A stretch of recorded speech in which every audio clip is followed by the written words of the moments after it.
Good morning. Thanks for being here. I'm Stephen Romo in for Joe Fryer and Savannah Sellers today. Right now on Morning News Now, historic storm. More than 60 people are now dead after the massive winter storm that wreaked havoc across the U.S. And most of the deaths are in the Buffalo, New York area, where more people have died now than in any other snowstorm in recent history. Several roads in that region are still impassable, and the cleanup process is expected to be a long one. We have the latest from Buffalo and the much-needed relief that could be on the way. Ripple effects. The Southwest Airlines cancellation mess at airports continues around the country this morning. The airline already cut more than 2,000 flights today, with some passengers stranded now for multiple days. We'll show you the latest situation at airports and what Southwest is now saying about what happened. Staying in place, the Supreme Court votes to keep the Trump-era border policy known as Title 42 in effect. We'll explain what this means for the surge of migrants waiting to enter the U.S. and what comes next. Also this morning, saving Christmas. A group of strangers trapped in a Target store as the blizzard battered the Buffalo region on Christmas, but that did not stop them from keeping the holiday spirit alive. We'll talk to a mother who was inside that store with her kids coming up a bit later this hour. And we begin this morning with the latest on the cleanup and the aftermath from that historic winter weather. This morning, it's still having a huge impact across the country, on the ground and in the air. At least 65 people are now confirmed dead from that storm across the country, and 34 of those deaths are in upstate New York in what's become the deadliest story in the city of Buffalo's history. A driving ban remains in effect for Buffalo, where streets are still littered with hundreds of abandoned cars. Erie County's executive now pleading with people to stay off the roads. Roads that are completely blocked right now, that have no access whatsoever. And people are trying to drive on these roads or trying to get into these neighborhoods, and they can't. Please, please, you heard the mayor beg, I'm begging, stay home. You hear the desperation there. Well, there is some good news today, as Buffalo Niagara International Airport is expected to reopen after crews removed snow from more than 2 miles of runway.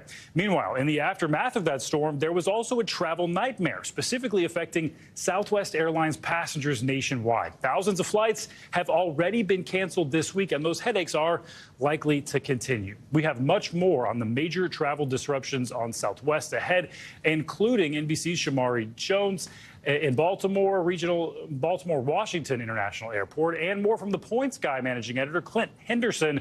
We'll check in with meteorologist Angie Lassman for the forecast as well. But we begin with NBC News correspondent Marissa Pera in Buffalo. Marissa, good morning to you. So the temperatures there expected to warm up through the end of the week. That is some good news. Of course, will help with the snow problem there. But what's it looking like right now? Yeah, so you can probably see behind me that these main roads are passable. We're seeing some cars able to drive past us, even though that driving ban is in effect. But you never know where they're on their way to. They may be part of the cleanup process. But the thing to keep in mind is that driving ban is in effect because they are still in the process of clearing roads, of taking away those cars that were left behind and abandoned when that snowstorm was really at its heaviest. So, yes, the cleanup is underway. We have seen public transit just barely starting to pick up as life starts to resume the way they knew it before this snowstorm. Well, it was just over a month ago when Western New York also got hit with several feet of snow, Marissa. So I'm sure people were affected by both of those storms. Do we know how they're doing? Yeah, so we've actually had a chance to talk with a number of them. We were actually here on the ground this last time. And before I kind of go into the differences between the two of them, I want to take you to one man our crews found. He was actually in true Buffalo style outside of his home on his front lawn drinking a beer with his pal. Here's what he had to say. I think we could all keep up with it a little bit better, because it came in a little bit more waves where this just dumped, and, you couldn't keep up with it when it was 79-mile-per-hour winds and 2 degrees outside. You can't come out and shovel it all. But before, it was a little bit warmer, less winds, so we could come out and shovel constantly. But this is our first chance really to shovel. It's a lot heavier and just a lot more of it. So in true lake effect form, the snow totals are always going to vary depending on the neighborhood you're in, depending on the street. So that's always going to vary. In general, though, looking as a whole, the snow was less. The snow total was less this time around. But here's where things got so deadly and so much worse. It was so much colder. The wind speed was much higher. So really, at its peak, we saw wind chills of negative 20 degrees. And that is why we're seeing the death total that we are this time around. Surprising there to hear the snow was actually less. And of course, that snow is eventually going to melt, and the temperatures are expected to rise there. So what potential problems come next? Right. So when you have all of the snow that is gathered melting so quickly, there is always the question of, well, where does that precipitation go, right? What comes up must come down. When you have ice that is melting, it turns into water of some kinds, and the concern is that it's supposed to rain this weekend. They're going to get temperatures in the 40s and the 50s, which is really going to accelerate that snow melt, and on top of that, they're getting rain on top of that. So there are concerns about that, but I think right now everyone's trying to prepare for that while also getting cleanup underway, right? Handling one thing at a time here. One thing at a time is all they can do. All right, Marissa, thanks so much. And let's get a check of your morning news now weather. Angie Lastman, good morning to you. So lots of people want to know how their forecast is shaping up. What you got for us? Yeah, a roller coaster ride. I hope you guys like roller coasters because we were dealing with the Arctic air last week and, of course, the snow falling that Marissa was just talking about. And now we're going to see a big warm up. Places like Denver hit 50 degrees today. That is more than 70 degrees warmer than where we were in Denver just 6 days ago. So big temperature swing. And it's not just Denver. It spreads to the east. Indianapolis makes it to the 40s today. Memphis at 55 degrees and a whopping 71 degrees for Austin later this afternoon. Now, these temperatures are above normal, and this continues here as we go even into tomorrow. 60 degrees for Nashville, Pittsburgh at 48 degrees, 10 degrees above where we normally should be for this time of year. Into the 70s for Jacksonville, a big difference from what they were dealing with yesterday and even earlier this morning, where we were still seeing temperatures close to freezing in many locations. As we look ahead to the holiday weekend, places like Buffalo, Marissa mentioned that it is going to warm up, and indeed it is. 50 degrees by Friday. They are expecting some rain. I'll show you why here in a moment. It's really going to depend, that flooding, on just how much rain they get. But temperatures do stay into the mid 40s to upper 40s even through the weekend and into the new year. That goes for New York as well. Warmer conditions on the way for Friday, Saturday, and Sunday into the 50s. Our biggest issue over the next couple of days are going to be these multiple storms that come on shore on the West Coast. That's really where the bulk of the activity is going to be. And this last one that we saw bring rain to folks in Washington, Oregon, California yesterday continues to move to the east, bringing plenty of snow and as well some really strong winds to folks in the Rockies and northern and central Rockies through the day today. They get ready for another storm system. This is going to be multiple rounds of this that we see over the coming days. 4 to 5 storms are going to move on shore for folks on the West Coast. This is good for their drought, not so good when it comes all at once. We could be dealing with some flash flooding concerns, so that's one thing we will monitor. Snow in those higher elevations, the mountainous regions, expect that, and we'll also be watching for, with those periods of heavy rain continuing over, through Friday, we'll likely see some of that flash flooding concern as well. Now, that system that I showed you came on shore yesterday and is impacting folks in Denver and places like that, bringing snow. That eventually is going to sweep across the plains. We will see a severe potential for Texas, Arkansas, and Louisiana on Thursday. If you're traveling places like Dallas, Houston, we could watch for some impacts there. That rain continues to spread to the east as that storm tracks to the east, too. This is what is going to bring some potential rain to folks in Buffalo, extending all the way down to the Gulf Coast, really. And this could also have a potential for some strong winds as well. There's the bullseye for the storms here as we get into Thursday. But if you're traveling today, the hot spots are going to be, or I guess I should say trouble spots, Seattle, Salt Lake City, Phoenix. Watch for those locations. East Coast looks great, even through Thursday into Friday. It'll start to get a little bumpy here as we get into Saturday and Sunday, but that New Year's outlook, if you have plans, maybe for New Year's Eve, do you have plans? I do, but I've tried to put them on hold after the disaster over Christmas. Those temperatures, though, cannot believe that. And you might need your rain gear if you're going to be out anywhere really in the East Coast. You weren't kidding about that roller coaster. But warm. More? All right, I'll take it. Angie, thanks so much. All right, taking a closer look now at how the winter weather is causing a nationwide travel nightmare. Thousands of travelers have been hit with mass cancellations, specifically by Southwest Airlines, leaving so many people stranded, some of them quite far from home. Nearly 70% of the airline's scheduled flights were canceled on Monday, and company officials say more cancellations are expected today and tomorrow. My husband and I had our flights canceled by Southwest, like so many others did. Here's a look at our journey back home. Monday morning at 10:30 a.m. in St. Louis, and this is the line of Southwest passengers trying to rebook flights after being canceled. My husband and I are trying to get back to New York among these other frustrated flyers. Southwest abruptly canceled our flight this morning without giving us a reason. Now, the phone system is down right now, but earlier they told us we couldn't get back until Friday. The line here for the ticket counter stretches all the way across the building, but the TSA line is all but deserted, giving you some indication of how many flights are actually getting out. By Monday afternoon, after waiting for 3.5 hours to talk to a ticket agent, we got booked on standby. But then overnight came the inevitable news. There was no text message, no email. I just checked the app and another Southwest flight cancellation. So now renting a car, going to a different city, different airport, different airline, trying to make it back. With a reservation on a United flight out of Louisville, we needed to drive 4 hours. But rental cars were booked up in the St. Louis area. After a bunch of calls, we got a reservation, a half an hour's drive away. But then, your destination is on the left. We discovered there were a lot of people waiting around for those cars. Oh no. So an update arrived at the place this morning. It was a glitch in the system that allowed us to book a car because they had none available. So right now we're scrambling to find a rental car so we can drive 4 hours to Louisville, Kentucky and make our flight. But at least we have our luggage. The producer for this story is also stuck in Missouri, busy working on this report.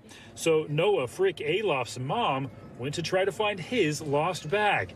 It could not be located in this sad sea of suitcases.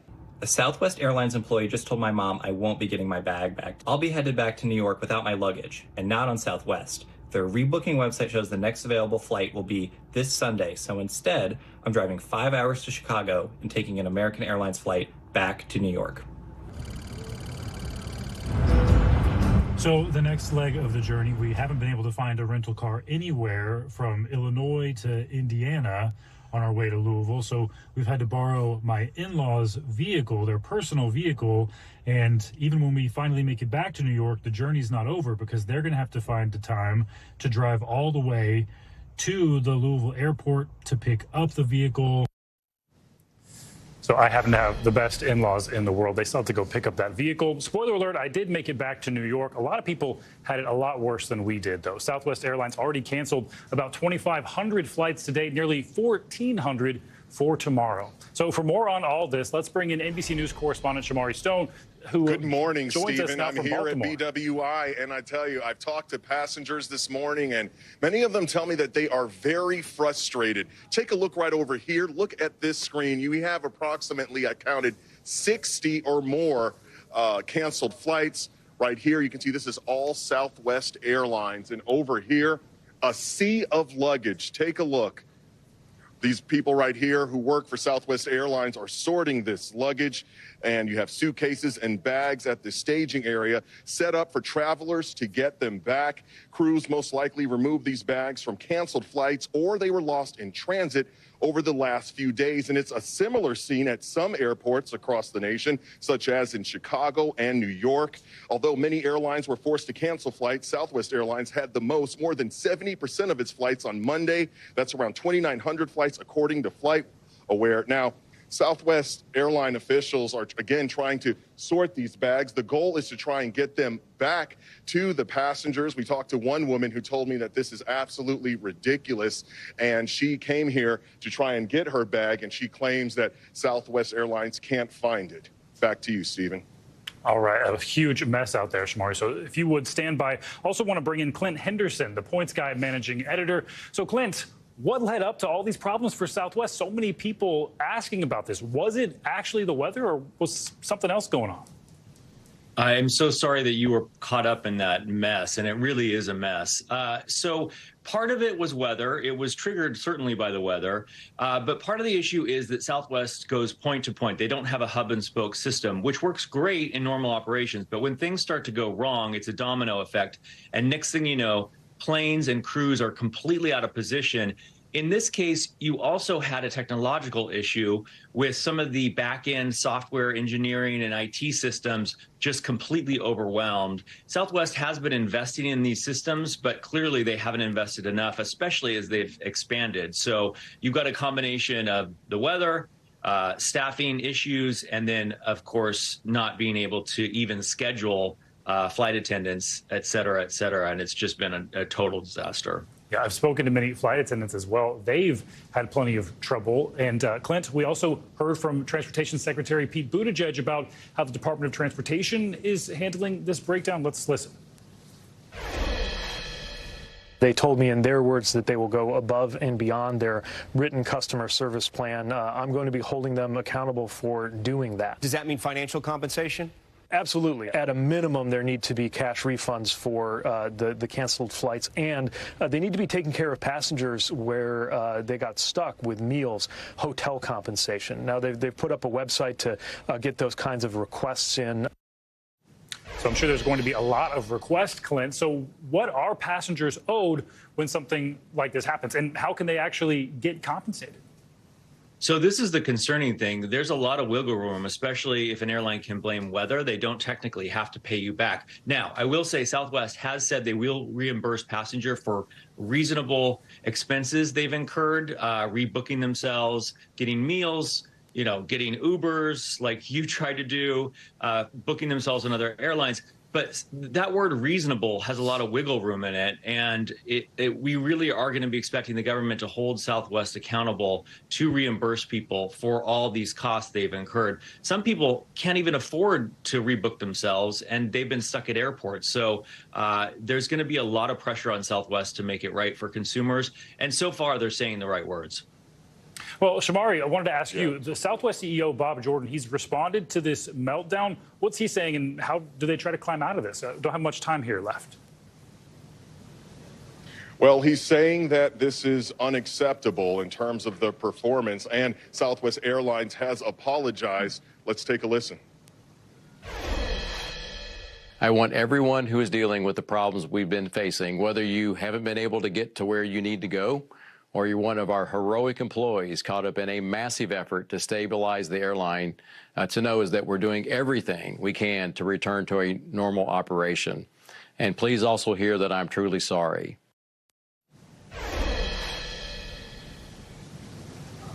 Now, back out here live, this was just put up moments ago. You can see here it says LAX. That's where this bag belongs. Take a look right here. You got Dallas. And keep in mind, we are in Baltimore right now. San Francisco, Houston, and come right over here, Florida. Coincidentally, the woman I talked to who said that this is ridiculous, well, she says her bag is being sent back to Florida. A lot of confusion for people. Some people tell me that they slept in hotels. They're stranded. They're trying to rebook their flights. Some are having a longer vacation with their family and friends. The goal right now is to get back home and get all their luggage. Back to you, Stephen.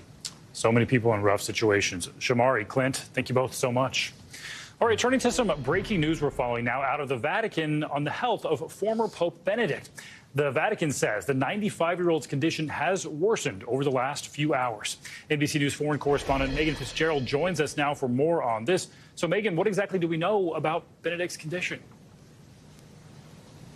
Well, as you mentioned, that was certainly shocking news that we heard overnight from Pope Francis saying and confirming that former Pope Benedict, his health right now is he's very sick. We also know from the Vatican just releasing the statement moments ago saying that the former Pope Benedict had a sudden worsening of his health in recent hours due to his age, but that he's under constant monitoring by medical doctors that are watching closely, and that right now his condition is under control. But, keep in mind, we're talking about a former pope that's 95 years old, and that his health had been deteriorating in the last several years. And we know that Pope Francis has kept in close contact with him over the last several years, visiting him constantly, most recently just this morning. But of course, this is a very concerning situation for not only those within the Vatican, but certainly across the world.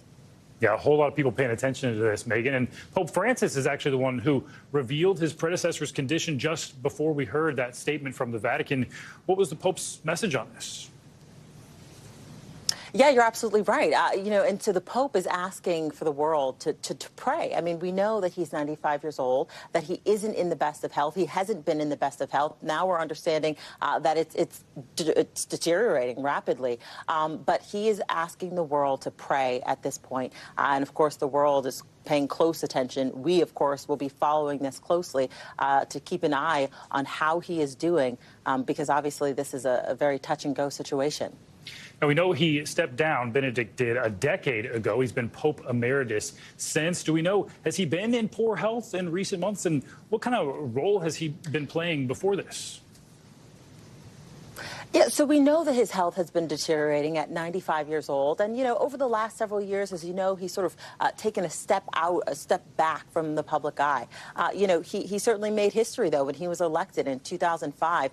He was the first German pope in 1,000 years to be elected. And then, of course, he was 78 years old, being the oldest pope to ever be elected at that point, until he stepped down in 2013. And, of course, that was a huge step. I mean, we've never seen a pope do that in over 600 years. And he said at the point that he did that, that it was a lack of strength of mind and body. That, of course, was something that was unheard of, to see a pope step down. But again, right now, all eyes are on former Pope Benedict's health as the world is praying for his condition. Him stepping down was a big surprise to everyone. All right, Megan, we'll check back in with you. Thanks so much. And coming up on Morning News Now, a controversial border policy will remain in place. The Supreme Court has voted to keep the Trump-era Title 42 policy in effect. Just how long it could stay in place and what it means for migrants along the border. That's next.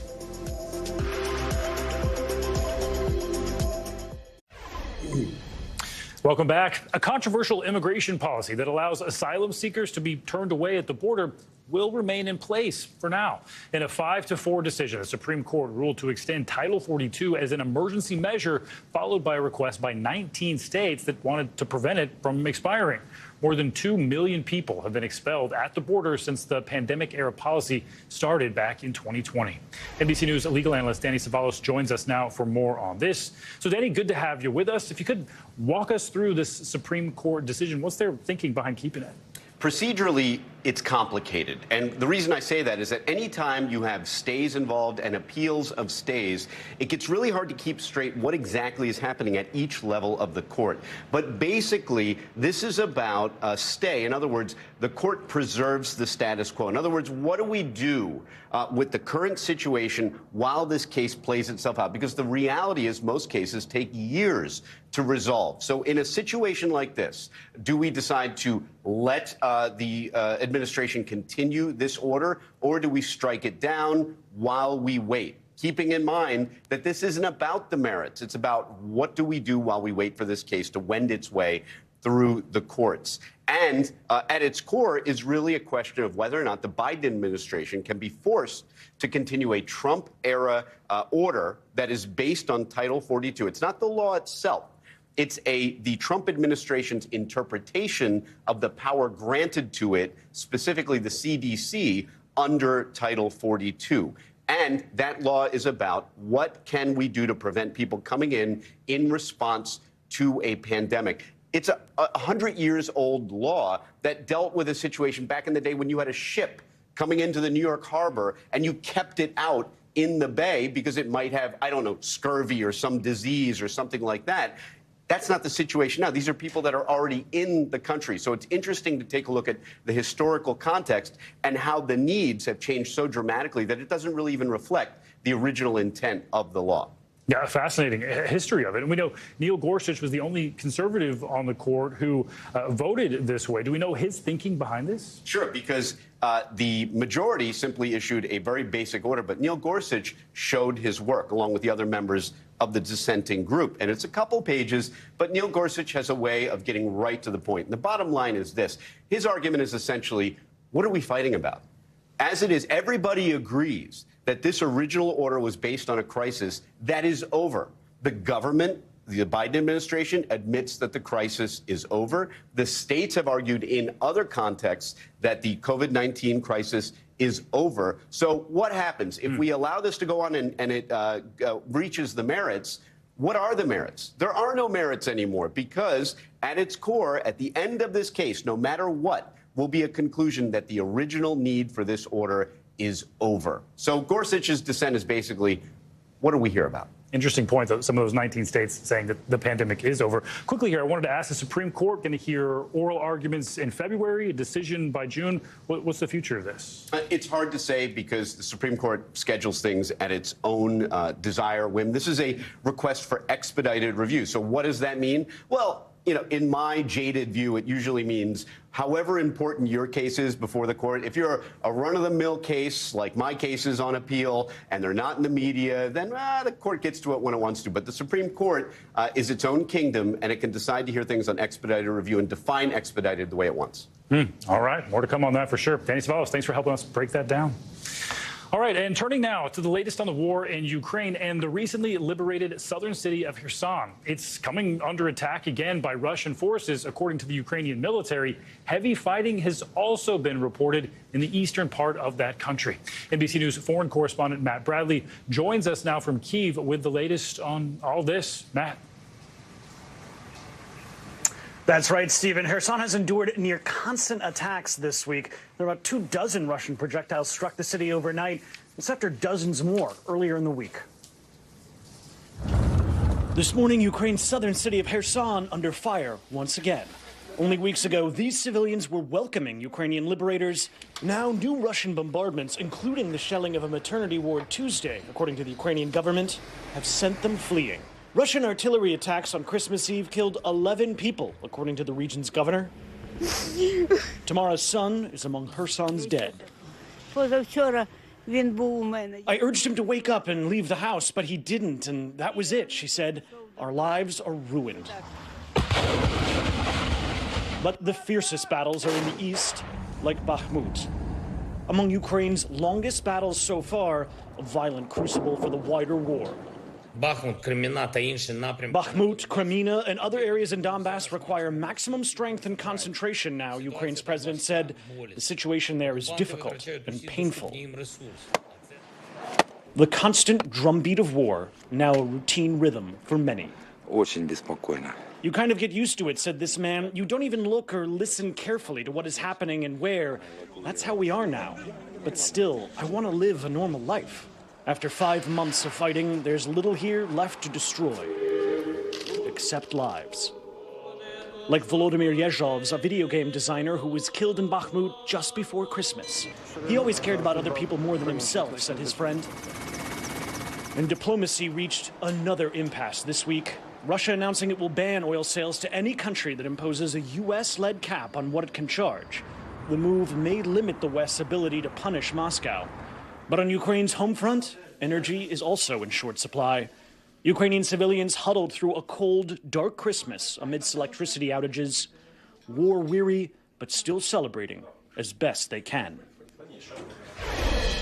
And, Stephen, just to give you a sense of the toll this has taken on the civilian population as we enter the 11th month of this war, the United Nations is reporting today that about 40% of the Ukrainian population, that's about 18 million people, need humanitarian assistance. But only about 7% say they want to leave. Stephen? Wow. And nearly entering the 11th month. Matt Bradley, thanks so much. All right, more international headlines now. Kim Jong-un announces big plans to boost North Korean military power in the next year. NBC News foreign correspondent Ali Arouzi joins us now with that and more. Ali, good morning. Good morning, Stephen. That's right. North Korean leader Kim Jong-un has presented plans to grow and strengthen the country's military power next year, in a clear sign that he plans to continue with provocative weapons tests. This year, the North has already conducted a record number of missile tests in an attempt to modernize its arsenal and gain leverage both in Seoul and Washington. At least 25 people have been killed in the Philippines by rain-induced flooding, while a desperate search and rescue mission is underway to find dozens more who are missing, most of whom are fishermen. Authorities say that the floods and the landslides are unlike previous disasters in the Philippines, which are typically triggered by much more severe typhoons. And finally, China will start issuing passports and visas for tourism as it takes another big step away from its zero COVID policy, setting up a potential flood of Chinese tourists going abroad for next month's lunar holiday. But as China dismantles its strict policy, other countries are implementing measures to restrict or at least test travelers from China due to renewed concerns over spreading the infection. And those are your international headlines, Stephen. All right. A lot of updates there, Ali. Thank you. And coming up on Morning News Now, despite strides against the COVID pandemic in 2022, there was no shortage of concerning medical headlines. From new variants to the Mpox outbreak, we'll take a look at the big health takeaways from this past year and what it could mean for 2023.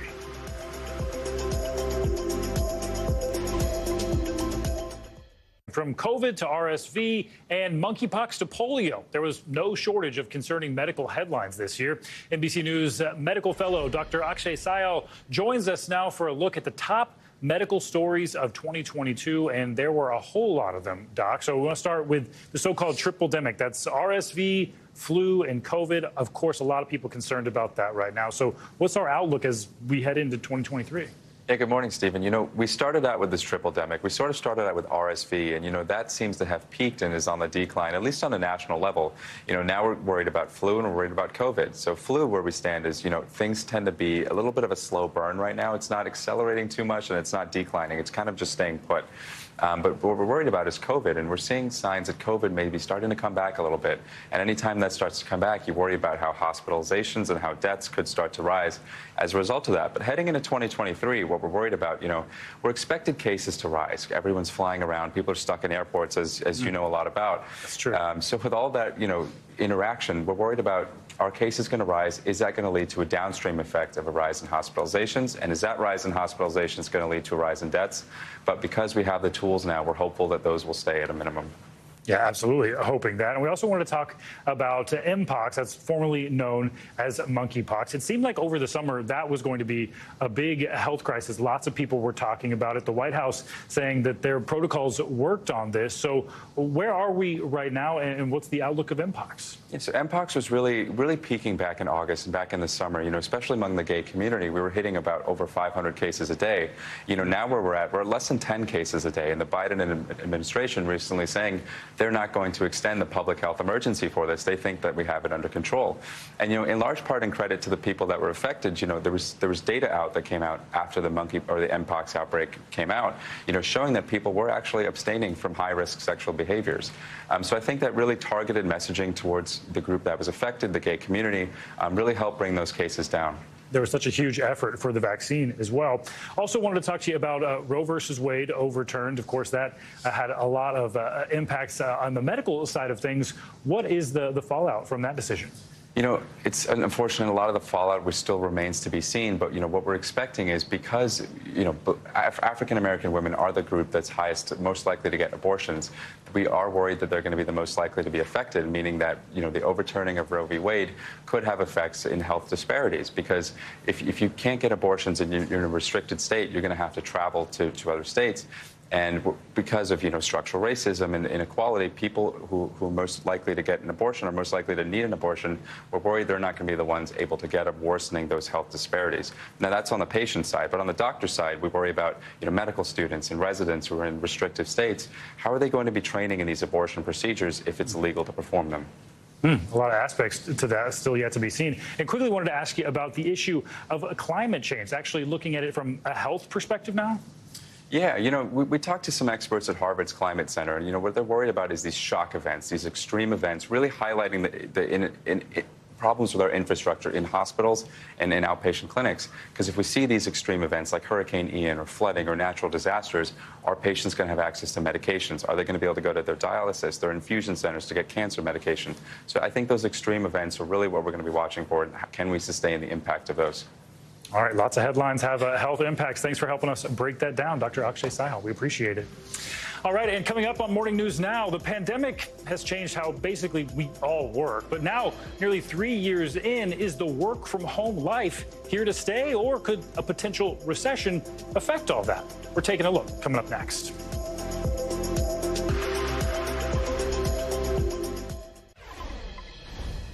Welcome back. Since the start of the COVID pandemic back in 2020, many of us were forced to work from home. But as those health concerns ease over the past year, more and more companies have been asking people to come back to the office for at least a few days a week. Mark Ein is the chairman of Castle Systems, a company that's been tracking this trend. He joins us now. Good morning, Mark. Thanks for being with us. So what is your data showing about the number of people who actually did have to return to the office this year? Yes. So the number has been steadily rising throughout the year. At the beginning of the year, office utilization was around 25%. It quickly got up to 30%. We're now in the high 40s on a national average. It's 48%. There is a wide disparity in markets between the low market of San Jose, which is actually 35%, and Austin, which is 65%. But in general, the markets are up between 50 and 100% from where they were at the beginning of the year. Wow, impressive numbers. Well, we know a lot of employees just do not want to go back to the office for a variety of reasons. Many people like the flexible hybrid work situations. Do you think that that is going to be here to stay in some capacity, or are companies going to keep pushing harder for people to return? Yes, so when you go one level deeper, what you see, the numbers I just quoted are the average across the week. What you see is there's an increasing disparity between the low days of the week and the high days of the week. So at the beginning of the year, on a national average, the difference between the low day of the week, which is generally Friday, and the high day was only 9% difference. Now that difference on a national level is 22%. And so what you're seeing is that people are having people come back, but they're saying come back on Tuesdays, Wednesdays, Thursdays, and giving people more flexibility generally on Monday and Fridays. And so I think there's two themes. One is, yes, people are coming back to work in greater numbers, but B, companies are giving people more flexibility towards a hybrid workplace. So looking to 2023, how do you see things shaping up next year, especially with a potential recession that could be on the horizon here? Yeah, so we've been saying since shortly after the pandemic started that business leaders have been very eager to get their people back to work, that they really feel like whether it's part-time or all the time, that their teams are more productive and people are more productive if they're in their office some of the time. Until sometime mid this year when the economy turned, they were afraid to be tough with mandates because A, the economy was roaring and they had a bit of a cushion, and B, the labor market was really tight. And what we've been saying was as the economy turned and the labor market turned, you'll see companies be stronger in their mandates. You saw a lot of companies, Goldman Sachs, JP Morgan, who stated policies of getting people back, but they couldn't enforce them. What we've seen increasingly this year as the economy's softened is that companies are getting tougher about requiring people to follow the rules and come back. We think that's going to continue. Both the economy looks like it's going to soften, the labor market will soften, and business leaders really want their people back, if not all the time, at least some of the time. A lot of people are eagerly awaiting any new directives for 2023. All right, Mark Ein, thanks for helping us break that down. All right, turning now to Christmas. Now that many of the presents are unwrapped and we start thinking about taking down those Christmas decorations, many people wondering what to do with their natural Christmas trees. Well, Tim O'Connor is the executive director of the National Christmas Tree Association and joins us with a few ideas on that. Good morning to you. Thanks for joining us. So first off, tell us exactly how American communities recycle these trees. Guessing there's a lot of different methods across U.S. cities. Well, good morning. And yes, that's true. Every community does something different. And there's not a national directory that you can turn to. You really need to look at your local resources to find out what's going on in your community, and it will be different in different parts of the country. Typically, it's run by the local government, and the most frequent way trees are disposed of is mulching, and that's often done by the park districts in local communities where the mulch is used both by the park district and offered to the community at large to come in and pick up some mulch. But you do have to check and learn what's going on, where you live. Yeah, mulch a lot better than just ending up in a landfill there. So what are some other uses for old Christmas trees that people can think of? Well, it's always unique. I mean, wherever your tree goes, it is a product of nature. It is fully biodegradable. But yes, as you can see, what you're showing now, they are used as erosion control. You can use them around sand dune areas. They can also be used in stream banks. They often get used as fish habitat as well. They get put out on frozen lakes, and then as the lakes thaw, the trees will sink, and they allow fish to get in the branches of the tree and lay eggs and be safe from predators. Some of the more unique ways trees have been used, you can go on the internet with a little searching and find zoos that provide them to animals as toys. And you can see elephants carrying them around and lions and bears wrestling with them and having a good time with a Christmas tree that's no longer in a home. Wow, fish, bears, lions, oh my, I like all that. Also wanted to ask, a lot of people they have their Christmas trees, they don't know what to do with them, they try Googling. Is there a better way to find out what to do in your community to try to get rid of your natural tree? It really is so unique to each community what they do. The best thing would be to start looking at your local resources, such as your city government, or perhaps it might be your park district, as it is here in Denver where I'm located, or it could be your local trash system. But there's no one right answer for every community in America. It is one of the most local things on how it's handled. And so the best I can tell you is begin checking locally to learn. Good advice there. I've lived in a lot of cities. One thing I keep hearing, make sure you take all that tinsel, all those decorations down first. All right, Tim, thanks so much for that information. Thank you. And coming up on Morning News Now, a trip to the store turned into a Christmas that a group of strangers will never forget. They were trapped inside a Buffalo area Target storm during the snow. A mother who was inside that store with her kids will join us next with how they kept their holiday spirit alive.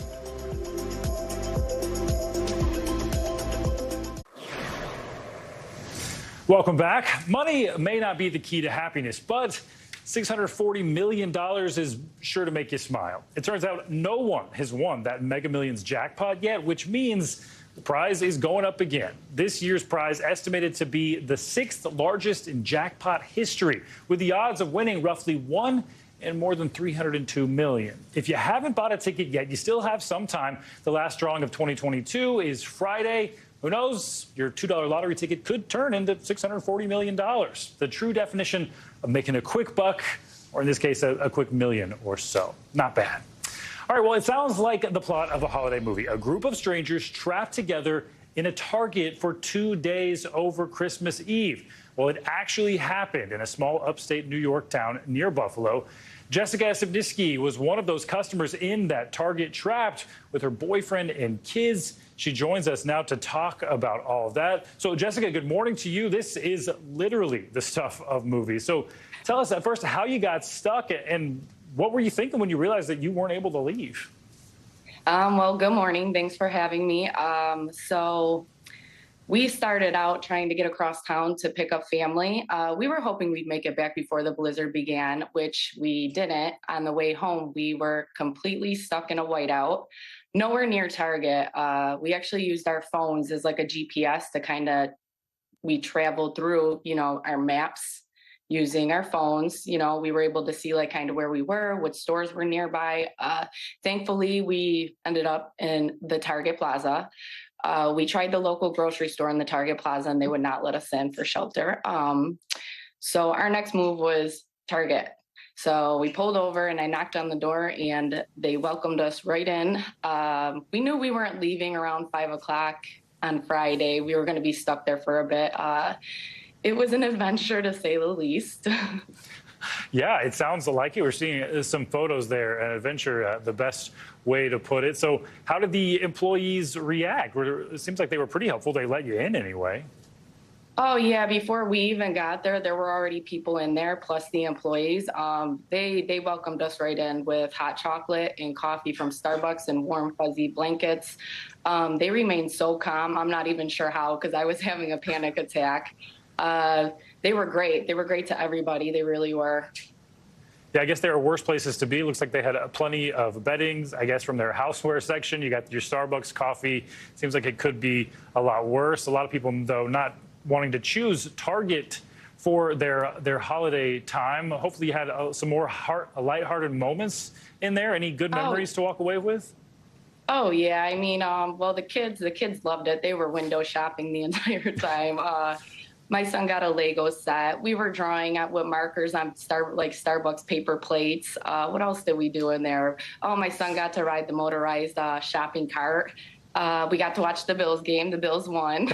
Yeah, we had some good memories. I got to meet a lot of new people, hear their stories and how they ended up there. I have a lot of new Facebook friends out of it. I mean, I'm so grateful for them opening their doors to all of us. Whenever you had to go to that Target, did you ever think you would be welcomed like that they would be so generous? No, you want to know what? In my mind, I keep saying they didn't have to open their doors to any of us. They really didn't. It's not a rule in their book to open up to the public when a winter blizzard comes. So, kudos to them for really doing that, because so many other places were not doing it. And there was a life or death situation out there. Yeah, I'm so glad you guys managed to make it there in time. Jessica, thanks so much for your time this morning. Thank you. All right, and that's going to do it for this hour of Morning News Now, but your news continues right now.